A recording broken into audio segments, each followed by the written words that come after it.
अस्सलाम वालेकुम। मैं जूनपुर से बोल रहा हूँ। मेरे 4 बहन भाई हैं। बहनों की शादी कर दी है। अबू मेरे ने बहुत मुश्किल से मेहनत से शादी की है उनकी। तो आप मेरी मदद करें। मैं पोलियो का मरीज़ हूँ। देख सकते हैं आप जो मेरे हाथ पैर पे नहीं हो सकता मैं। ऐसे ऐसे करके मेरी मदद करें जिस तरह भी हो सकता है। अस किराए तो रहने हैं जी। किराए जी अस किराए तो रहने हैं। 7,000 रुपया किराया देने हैं। कोई बिल बुल 3,000 रुपया।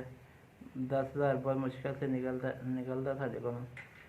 अब मेरा काम करदा रेहड़ी लगांदा है। वो मोबाइल च घर रहिंदे कुछ जेह्ड़े बचदे बुचदे मेरे इलाज च लाई जंदे। तुहाडी मेहरबानी करो कुछ कर सकदे। घर दे बड़े हालात खराब। तुहाडी मेहरबानी मेरा कुछ सोचो। 5,000 की मैंने मदद की जिन्हें भी की। अल्लाह ताला दा भला करे।